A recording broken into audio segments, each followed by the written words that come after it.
أعوذ بالله من الشيطان الرجيم بسم الله الرحمن الرحيم إن الدين عند الله الإسلام صدق الله العظيم وصدق رسوله النبي الأمين الكريم ونحن على ذلك لمن الشاهدين والشاكرين والحمد لله رب العالمين.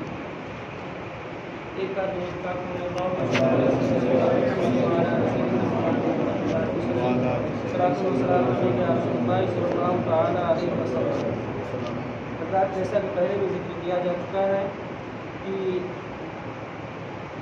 آج انشاءاللہ تبارک و تعالیٰ یہ بتایا جائے گا سب سے پرانا دین دنیا میں کون سا دین ہے، اور اس کے ساتھ ساتھ نبی کریم صلی اللہ تعالیٰ علیہ وسلم مکہ میں ہی کیوں مبعوث ہوئے، اس کی کیا وجہ ہے۔ تیسرا موضوع جو ہے وہ ہے کہ قرآن پاک چونکہ ایک عالمی کتاب ہے اور تمام لوگوں کی ہدایت کے لیے اس کا نزول ہوا، تو اس کا نزول عربی زبان میں ہی کیوں ہوا، دوسری کسی زبان میں بھی ہو سکتا تھا۔ اس وقت روم کی سلطنت، فارس کی سلطنت، حبشہ نجاشی کی سلطنت کافی عروج پر ہوا کرتی تھی، تو ان زبانوں میں ہو جاتا تو سلطنت کا ایک پاور مل جاتا اور یہ زبانیں جلدی سے فروغ پا سکتی تھیں۔ تو ان تینوں نکات پر انشاءاللہ تبارک و تعالیٰ اپنی معلومات کے مطابق گفتگو کرنے کی کوشش کی جائے گی۔ سب سے پہلے یہ دین اسلام یا سب سے پرانا دین کون سا دین ہے، تو آئیے اس کا جواب اسی آیت کریمہ میں ہے جس کی میں نے تلاوت کی ہے۔ اللہ تبارک و تعالیٰ ارشاد فرماتا ہے ان الدین عند اللہ الاسلام، آل عمران تیسرا پارہ، کہ اللہ تعالیٰ کے نزدیک دین اگر کوئی ہے تو وہ اسلام ہی ہے، اسلام ہی دین اللہ تعالیٰ کے نزدیک ہے اور اس کے علاوہ کوئی بھی دین نہیں ہے۔ تو گویا یہ معلوم ہوا کہ اللہ تبارک و تعالیٰ نے جب تمام انبیاء کو بھیجا دنیا میں، ہاں وہ حضرت آدم علیہ السلام ہو یا حضرت نوح علیہ السلام ہو یا حضرت ابراہیم علیہ السلام ہو یا حضرت اسماعیل علیہ السلام ہو یا حضرت موسیٰ علیہ السلام ہو یا حضرت عیسیٰ علیہ السلام ہو یا ہمارے آقا صلی اللہ تعالیٰ علیہ وسلم ہو، سب کو جس دین کے ساتھ بھیجا ہے وہ دین صرف اور صرف اسلام کا دین ہے۔ اب آئیے دیکھتے ہیں کہ پھر یہ کہا جائے گا کہ موسیٰ علیہ السلام کی قوم اپنے آپ کو یہودی کہا کرتی ہے اور عیسیٰ علیہ السلام کی قوم اپنے آپ کو نصارہ کہتی ہے، وہ نہیں کہتے بلکہ ہم بھی خود کہا کرتے ہیں۔ تو پھر یہ کیسے ہو گیا کہ تمام انبیاء کا دین ایک ہے، تو پھر ہم اسلام مسلمان ہو گئے اور وہ یہودی ہو گئے اور وہ نصارہ ہو گئے۔ تو ہم اس دعوے کو اپنی بات سے نہیں بلکہ انشاءاللہ تبارک و تعالیٰ قرآن کریم کی چند آیتوں سے ثابت کرنے کی کوشش کریں گے۔ پہلی بات تو یہ سمجھ لیں کہ اسلام دین فطرت ہے۔ اللہ تبارک و تعالیٰ یعنی قرآن کریم اور احادیث نبوی کی بہت سی نصوص یعنی آیات اور احادیث سے یہ ثابت ہوتا ہے کہ جب انسان پیدا ہوتا ہے تو اس کی ولادت جو ہوتی ہے وہ دین فطرت یعنی دین اسلام پر ہوا کرتی ہے۔ اس کے بعد اس کے ماں باپ اسے کافر بناتے ہیں یا مومن بناتے ہیں۔ اس کا اصل دین جو ہوا کرتا ہے وہ اسلام ہوا کرتا ہے۔ پھر وہ ماں باپ کی سنگت میں جس طرح جاتا ہے، اگر ماں باپ کافر ہیں یعنی غیر مسلم ہیں تو وہ غیر مسلم ہو جایا کرتا ہے، اور اگر ماں باپ مسلمان ہیں تو وہ مسلمان ہو جایا کرتا ہے۔ لیکن اصل دین جو ہوتا ہے وہ طبعی دین، فطری دین جس کو کہتے ہیں، وہ اسلام ہوا کرتا ہے، اور یہی تمام انبیاء کرام دنیا میں لے کر کے آئے ہیں۔ اور اس دین میں دو چیزیں ہیں، اسلام دین میں دو چیزیں ہیں، ایک ہوتا ہے اصل یعنی اصول، قواعد، بنیاد، اساس جس کو ہم بولتے ہیں، دوسری چیز ہوتی ہے فروع یعنی اس پر منطبق جو چیزیں ہوتی ہیں، جیسے عمارت ہے، اس کے مختلف کمرے ہیں، بہت ساری چیزیں ہیں، بلڈنگیں ہیں، لیکن عمارت کی اصل کیا ہے؟ اساس، بنیاد جو ہوا کرتی ہے وہی اصل ہوا کرتی ہے۔ اگر وہ کمزور ہے تو بلڈنگ آپ کتنی بھی شاندار بنا لیں وہ بلڈنگ ٹھہرنے والی نہیں ہے۔ اگر بنیاد مضبوط ہے، اساس مضبوط ہے تو بلڈنگ آپ بہت شاندار بنا لیں، کتنی بھی منزل بلڈنگ بنا لیں، وہ اگر مضبوط ہے بنیاد تو بلڈنگ قائم رہے گی انشاءاللہ تبارک و تعالیٰ۔ اب اگر بنیاد آپ نے ڈال دی تو اس کے بعد آپ بلڈنگ جس طرح چاہے بنا سکتے ہیں، اس میں 4 کمرے بنا سکتے ہیں، 5 کمرے بنا سکتے ہیں، جیسی آپ کی ضرورت ہے۔ تو اسی کی روشنی میں آپ دین اسلام کو سمجھیں کہ دین کی بنیاد اور دین کی اصل جو چیز ہے وہ ہے عقیدہ یعنی عقائد، جس کا تعلق دل سے ہوا کرتا ہے۔ ہم مانتے ہیں کہ اللہ تبارک و تعالیٰ ایک ہے، ہم مانتے ہیں کہ اللہ تبارک و تعالیٰ کے علاوہ کسی کی عبادت کرنا ہرگز جائز نہیں ہے. ہم مانتے ہیں کہ اللہ تعالیٰ کی عبادت میں کسی کو شریک کرنا بھی جائز نہیں ہے. ہم مانتے ہیں کہ یوم آخرت ہے. ہم مانتے ہیں کہ سب کو مرنا ہے. ہم مانتے ہیں کہ قبر میں عذاب برحق ہے. ہم مانتے ہیں کہ قبر کے بعد سب کو زندہ ہونا ہے اور میدان محشر میں سب کو سوال و جواب کے لیے پیش ہونا ہے. ہم مانتے ہیں کہ جنت و نار برحق ہیں, اس میں سب کو جانا ہے. یہ دین کی اصل اور دین کی بنیاد ہے. اب آئیے فروع, دین کی فروع کیا ہے؟ تو دین کی فروع جو ہے وہ ہے ہمارے احکام, ہمارے دنیاوی احکام, ہمارے عبادات. جس کو اللہ تبارک و تعالیٰ نے کسی قوم پر کچھ نمازیں فرض کی, کسی قوم پر کچھ روزے فرض کیے, کسی قوم پر کچھ قسم کی عبادتیں فرض کی, یعنی مختلف عبادتیں فرض کی. جس کی جیسی استطاعت تھی, جس کے جیسے احوال تھے, ویسی عبادتیں متعین کی گئی حالات اور اس قوم کی طاقت کی رعایت کرتے ہوئے. تو یہ فروع چیزیں ہیں, یعنی معاملات اور عبادات کا تعلق جو ہے, احکام اور مسائل حلال و حرام جو چیزیں ہیں, وہ چیزیں قوم کی حالات اور قوم کی طاقت کے اعتبار سے فرض کی جاتی تھی. لیکن جو اصل ہے, جو اساس ہے, جو بنیاد ہے, وہ چیز عقیدہ ہے. اور یہ عقیدہ حضرت آدم علیہ السلام سے لے کر ہمارے نبی کریم صلی اللہ علیہ وسلم تک, بلکہ اخیر زمانے میں حضرت امام مہدی جب پیدا ہوں گے اور حضرت عیسیٰ علیہ السلام کی بھی جب دوبارہ بعثت ہوگی, اس وقت تک صرف یہی عقیدہ برحق ہوگا. اس کے علاوہ اگر کوئی بھی عقیدہ ہے تو وہ باطل اور ناحق ہے. تو گویا پتہ چلا کہ اسلام ایک ہے, اس کی اصل ایک ہے, اس کی بنیاد ایک ہے, اور وہی اس کا تعلق عقائد سے ہے. اور اگر شریعتیں بدلتی ہیں تو اس کے بدلنے سے دین نہیں بدلتا ہے. ہر زمانے کے الگ حالات ہوتے ہیں, الگ رواج ہوتے ہیں, تو اس زمانے کے اعتبار سے شریعتیں بدل سکتی ہیں. یہ باتیں تھیں. اب آئیے اللہ تبارک و تعالیٰ ارشاد فرماتا ہے, وَمَن يَبْتَغِ غَيْرَ الْإِسْلَامِ دِينًا فَلَن يُقْبَلَ مِنْهُ وَهُوَ فِي الْآخِرَةِ مِنَ الْخَاسِرِينَ. کہ جس نے دین کے اسلام کے علاوہ کوئی بھی دین تلاش کرے تو اس سے ہرگز یہ دین قبول نہ کیا جائے گا, اور وہ آخرت میں خسارے اٹھانے والوں میں سے ہوگا. آگے حضرت نوح علیہ السلام کے بارے میں اللہ تبارک و تعالیٰ جب خبر دیتا ہے تو کیا کہتا ہے, آگے دیکھتے ہیں. وَأُمِرْتُ أَنْ أَكُونَ مِنَ الْمُسْلِمِينَ, یعنی حضرت نوح علیہ السلام اپنی قوم کو بتا رہے ہیں, وَأُمِرْتُ أَنْ أَكُونَ مِنَ الْمُسْلِمِينَ, کہ مجھے حکم دیا گیا ہے کہ میں مسلمانوں میں سے ہو جاؤں. دین تو 1400 سال پہلے آیا, اور حضرت نوح علیہ السلام کا زمانہ شروعاتی زمانہ ہے, یعنی حضرت آدم علیہ السلام کے بعد, حضرت شیش علیہ السلام کے بعد نوح علیہ السلام کا دور ہے. اس زمانے میں حضرت نوح علیہ السلام فرما رہے ہیں, وَأُمِرْتُ أَنْ أَكُونَ مِنَ الْمُسْلِمِينَ, مجھے حکم دیا گیا ہے کہ میں مسلمان ہو جاؤں, میرا شمار مسلمانوں میں سے ہو. اسی طرح اللہ تبارک و تعالیٰ جب حضرت ابراہیم علیہ السلام کے بارے میں آیت نازل فرماتا ہے, قرآن پاک میں تو ارشاد فرماتا ہے, اذ قال له ربه اسلم قال اسلمت لرب العالمین, کہ جب اس کے رب نے, یعنی حضرت ابراہیم علیہ السلام کے رب نے ابراہیم سے کہا کہ اے ابراہیم اسلام لاؤ, قال اسلمت لرب العالمین, تو انہوں نے کہا میں اپنے رب کے لیے اسلام لے کر کے آیا. تو گویا پتہ چلا کہ حضرت ابراہیم علیہ السلام کا دین کا جو وہ اسلام تھا, یہ کہنا نہیں بلکہ قرآن کریم کی آیت مبارکہ کہہ رہی ہے. اسی طرح آئیے یہود و نصارہ, یہودیت آج دین ہے. حضرت موسیٰ علیہ السلام کی قوم اپنے آپ کو یہودی کہتی ہے اور کہتی ہے کہ ہم موسیٰ علیہ السلام کا دین یہی تھا. اسی طرح وہ یہاں تک نہیں رکتی بلکہ کہتی ہے کہ ابراہیم علیہ السلام کا بھی دین یہی تھا, جس کو قرآن کریم نے باطل ٹھہرایا اور آگے اس کا رد بھی کیا. انشاءاللہ تبارک و تعالیٰ آگے آیت پیش کی جائے گی. تو موسیٰ علیہ السلام کے بارے میں آیت کریمہ نازل ہوتی ہے, یا قوم ان کنتم آمنتم باللہ فعلیہ توکلوا ان کنتم مسلمین, اے قوم اگر تم اللہ پر ایمان رکھتے ہو فعلیہ توکلوا, تو اسی پر بھروسہ کرو, ان کنتم مسلمین, اگر تم مسلمان ہو. موسیٰ علیہ السلام اپنے قوم سے کہہ رہے ہیں اگر تم مسلمان ہو تو تم اسی پر بھروسہ کرو. تو پھر یہودی کا دین یہودیت کیسے ہو گیا؟ یہودی کا دین, موسیٰ علیہ السلام کے قوم کا دین کوئی اور دین نہیں تھا بلکہ اسلام تھا. آگے سلیمان علیہ السلام خود ہی ان کی کلمات قرآن پاک میں نقل کیے جا رہے ہیں. ربی انی ظلمت نفسی واسلمت مع سلیمان للہ رب العالمین. سلیمان علیہ السلام کے بارے میں آیت کریمہ نازل ہوئی کہ اے رب میں نے اپنی جان پر ظلم کیا اور میں سلیمان کے ساتھ اللہ رب العالمین کے لیے اسلام لے کر کے آتا.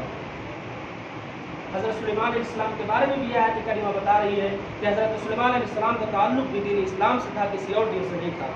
اسی طرح تمام انبیاء علیہ السلام کے بارے میں ایک آیت کریمہ مکمل طور سے اشارہ کرتی ہے, یحکم بها النبیون الذین اسلموا للذین هادوا والربانیون والاحبار بما استحفظوا, یعنی کہ تمام تو گویا پتہ چلا کہ اسلام تمام انبیاء کا دین ہے، صرف نبی کریم صلی اللہ تعالی علیہ وسلم کا دین نہیں ہے، اس کے لیے کہا جائے کہ نبی کریم صلی اللہ تعالی علیہ وسلم کی بعثت کے بعد دین اسلام آیا اور اسلام کو آئے ہوئے 1400 سال ہوئے، صرف ایسا نہیں ہے، بلکہ اسلام حضرت آدم علیہ السلام کی بعثت سے شروع ہوا ہے۔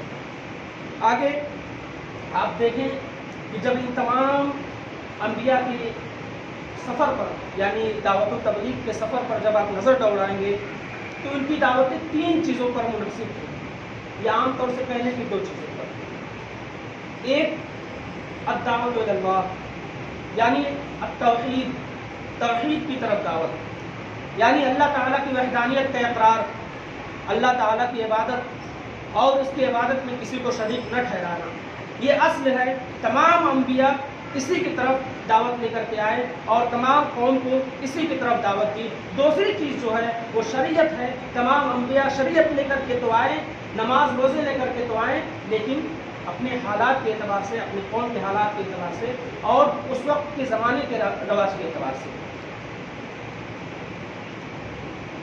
تیسری چیز عقائد اخرویہ ہے، یعنی عقائد اخرویہ سے مراد کہ موت کے بعد کے مرحلے جو ہیں۔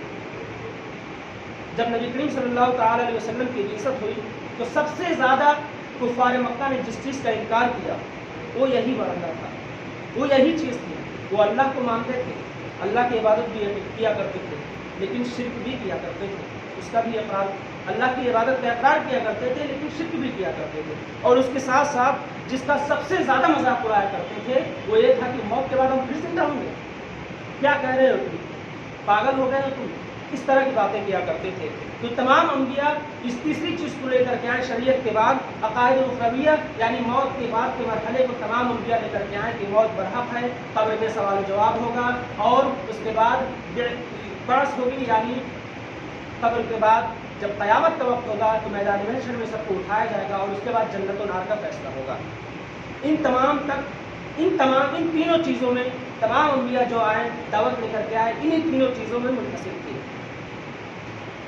اب آئیے دیکھتے ہیں کہ آج کل کے جو دعوے ہیں، یعنی یہودی کہتے ہیں، بلکہ حضور اکرم صلی اللہ تعالی علیہ وسلم کے زمانے میں بھی کہا کہ ابراہیم علیہ السلام، ہم ابراہیم علیہ السلام کے دین پر ایمان لے کر آیا ہے، تم بھی لے کر کے آؤ، تم نیا دین کیوں لے کر کے آ رہے ہو؟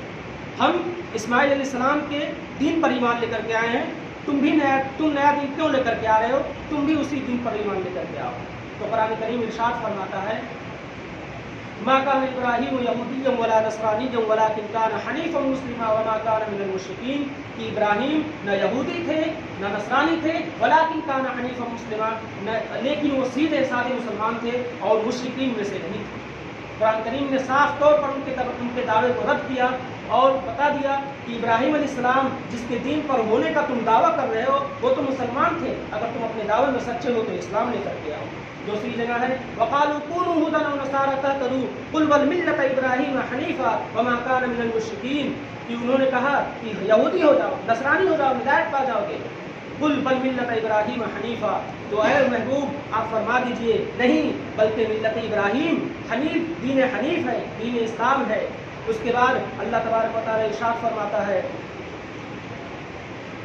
قولوا آمنا بالله وما انزل الينا وما انزل الى ابراہیم واسماعیل واسحاق ویعقوب والاسباط، جس میں بتایا جا رہا ہے کہہ دو کہ ہم ان تمام پر ایمان لے آئے جو حضرت موسیٰ پر نازل ہوا، جو حضرت عیسیٰ پر نازل ہوا، جو حضرت اسحاق پر نازل ہوا، جو حضرت اسماعیل پر نازل ہوا، جو حضرت یعقوب پر نازل ہوا، اور وما اوتي موسیٰ وعیسیٰ، جو موسیٰ اور عیسیٰ کو دیا گیا، وما اوتي النبیون من ربهم، اور جو تمام نبیوں کو ان کے رب کی جانب سے دیا گیا، ہم ان تمام پر ایمان لے آئے، لا نفرق بین احد منهم، اور ہم ان میں سے کسی کے درمیان میں ذرہ برابر تفریق نہیں کرتے ہیں، سب کو رسول جانتے ہیں، سب کو برحق جانتے ہیں، ونحن له مسلمون، اور ہم اسی کے لیے ایمان لاتے ہیں۔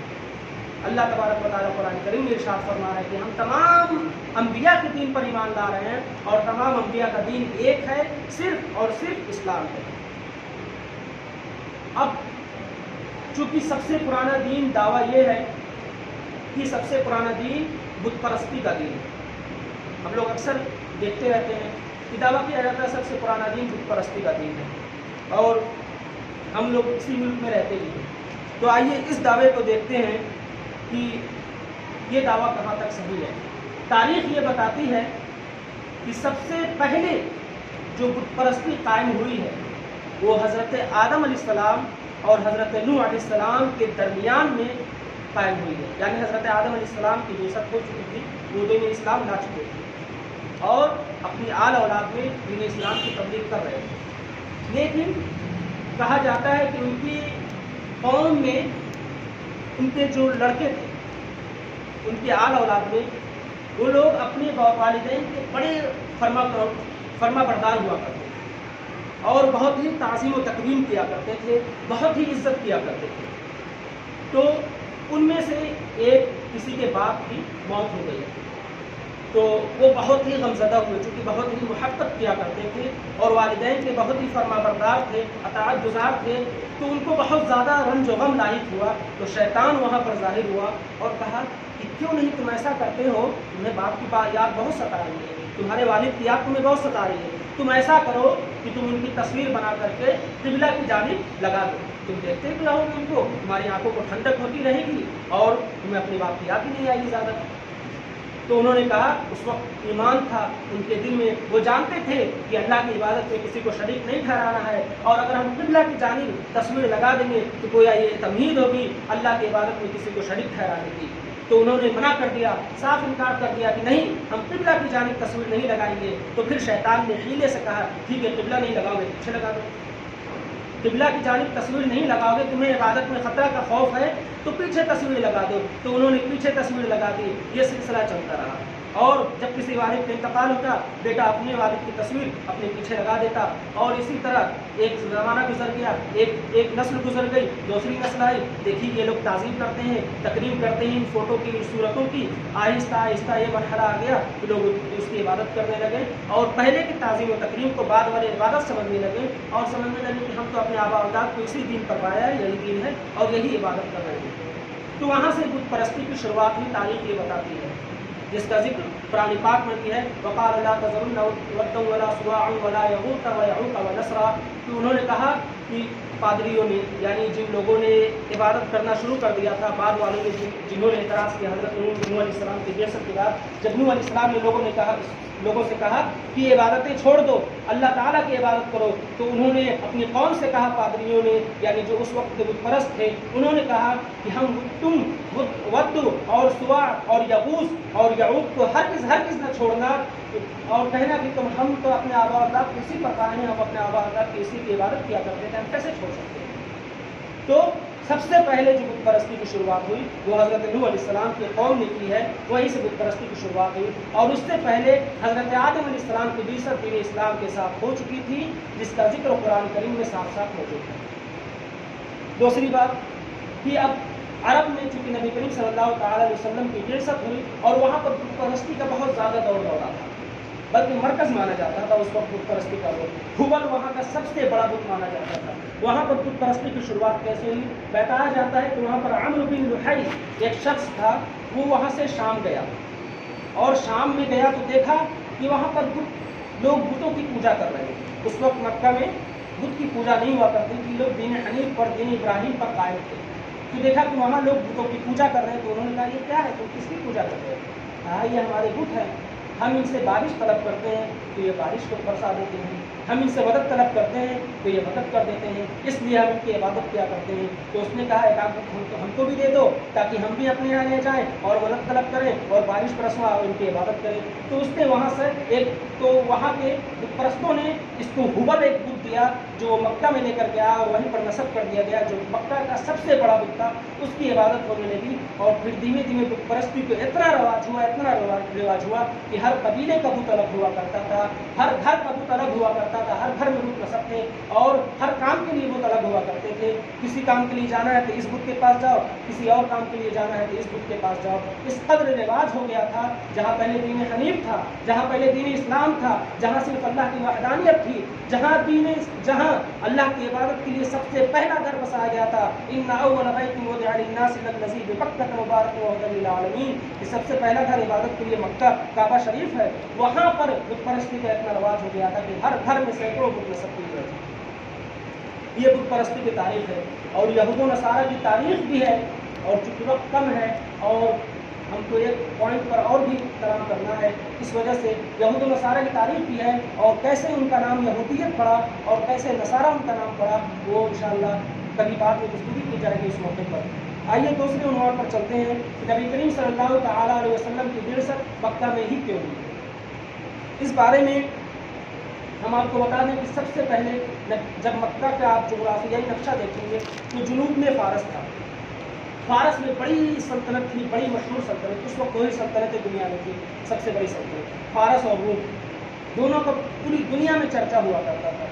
لیکن دونوں سلطنتیں، فارس بھی اور روم بھی، دونوں سلطنتوں میں کوئی نہ کوئی دین آ چکا تھا اور دین میں لوگ آمیزش کرتے، دین کی شکلیں بگاڑ چکے تھے اور دینی کلام وہاں پر بلکہ عام طور سے علم وہاں پر پھیل چکا تھا اور فلسفیانی باتیں جس کو کہتے ہیں، دقیق علم، باریک علم، اس میں لوگ الجھے رہا کرتے تھے.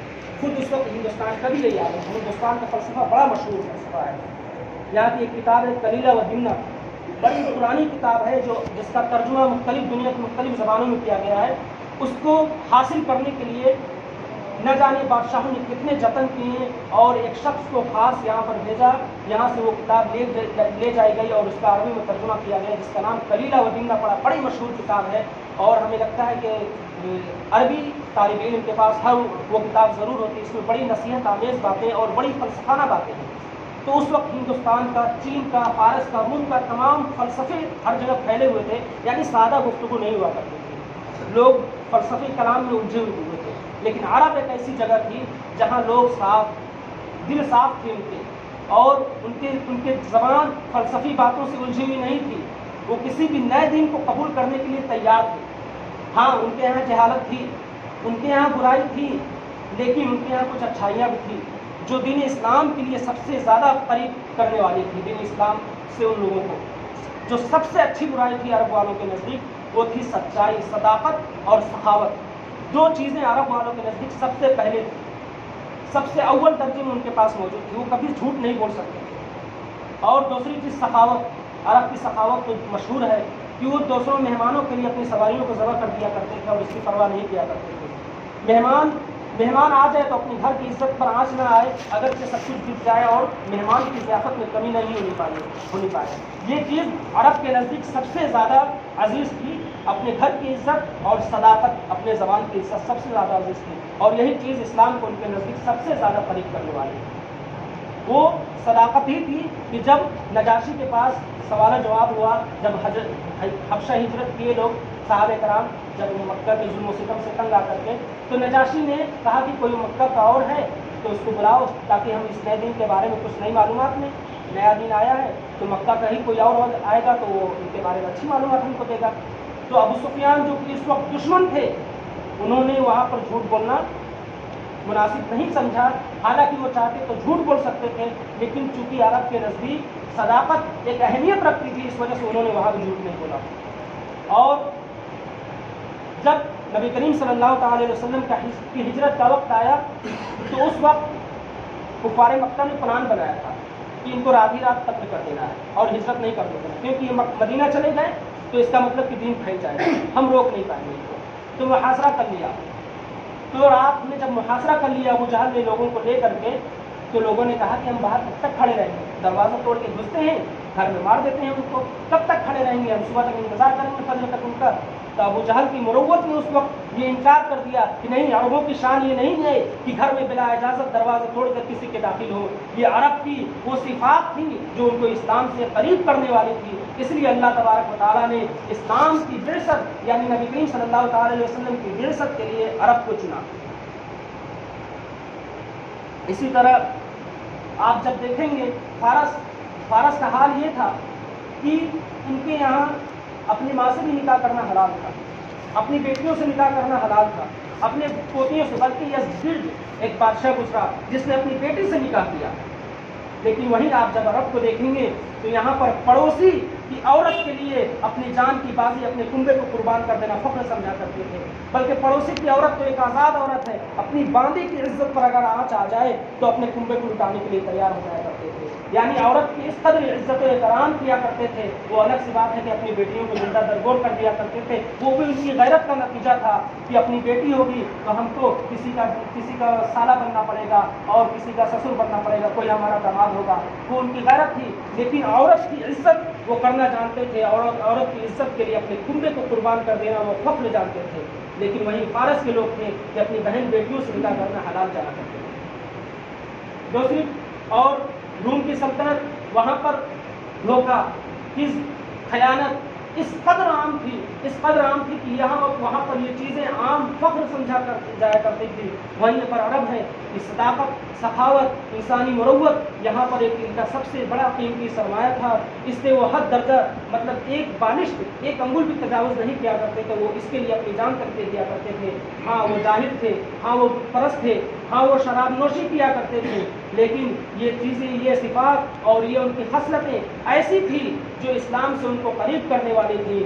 اور جو سب سے بڑی وجہ اللہ تبارک و تعالیٰ نے قرآن کریم میں ارشاد فرمائی ہے، مکہ کو نبی کریم صلی اللہ تعالی علیہ وسلم کی بعثت کا انتخاب کی وجہ بتانے کے لیے اللہ تبارک و تعالیٰ ارشاد فرماتا ہے اللہ اعلم حیث یجعل رسالتہ، یعنی جب نبی کریم صلی اللہ تعالی علیہ وسلم مدینہ ہجرت کر کے گئے تو مدینہ والوں نے کہا یہودیوں سے، یہ تم تو نبی کہتے تھے کہ نبی آئیں گے، اب تو نبی آ گئے، لاؤ ایمان لے کر کے آؤ۔ کہا ارے ہمارا تو گمان یہ تھا کہ یہ نبی ہماری قوم میں آئیں گے، اب تمہاری قوم میں آ گئے تو ہم تھوڑی ایمان لے کر کے آئیں گے، بلکہ ان کو ہماری قوم میں آنا چاہیے۔ تم لوگ جاہل ہو، تم لوگ بدو ہو، تم لوگ دیہاتی ہو، تمہاری قوم میں نبی کیسے آ سکتے ہیں؟ اور ہم لوگ پڑھے لکھے ہو کر کے ہمارے پاس آسمانی کتاب ہے، ہمارے پاس نبیوں کا ایک سلسلہ ہے، ہم تمہاری اتباع کیسے کر سکتے ہیں جس کے پاس کبھی کوئی نبی نہیں آیا، جس کے پاس کوئی آسمانی کتاب نہیں ہے، جس کے پاس علوم و فنون نہیں ہے، صرف ایک ہے تو عربی زبان ہے، ہم اس کی اتباع کیسے کر سکتے ہیں؟ تو اللہ تبارک و تعالیٰ ارشاد فرماتا ہے تمہارے آپ لڑانے سے کام نہیں چلے گا، اللہ اعلم حیث یجعل رسالتہ، اللہ خوب جانتا ہے اس کی اپنی رسالت کہاں پر رکھنی ہے اور کہاں نہیں رکھنی ہے، کس قوم میں رسول بھیجنا ہے، کس قوم میں رسول نہیں بھیجنا ہے۔ دوسری وجہ جو علماء کرام نے ارشاد بتائی ہے، مکہ کو نبی کریم صلی اللہ تعالی علیہ وسلم کی جائے پیدائش بتانے کا، کہا جاتا ہے مکہ دنیا کے قلب میں واقع ہے، اور نور کی شان یہ ہوا کرتی کہ وہ بیچ سے نکلتا ہے اور پوری دنیا میں پھیل جایا کرتا ہے۔ یہی حال اسلام کا ہے، یہی حال شریعت مصطفی صلی اللہ تعالی علیہ وسلم کا ہے، یہی حال رسالت محمدی صلی اللہ تعالی علیہ وسلم کا ہے کہ وہ دنیا کے قلب سے ظاہر ہوئی، اور آج دیکھ لیے دنیا کے کونے کونے میں نبی کریم صلی اللہ تعالی علیہ وسلم کا نور پھیل چکا ہے۔ انہی باتوں پر چونکہ تیسرا موضوع بھی ہے کہ قرآن عربی میں ہی کیوں نازل ہوا، حالانکہ وہ عالمی کتاب ہے۔ انشاءاللہ تبارک و تعالیٰ آئندہ موقع سے جمعرات کو اس پر گفتگو کریں گے، وقت ہو چکا ہے۔ وآخر دعوانا ان الحمد للہ رب العالمین۔ السلام علیکم ورحمۃ اللہ وبرکاتہ۔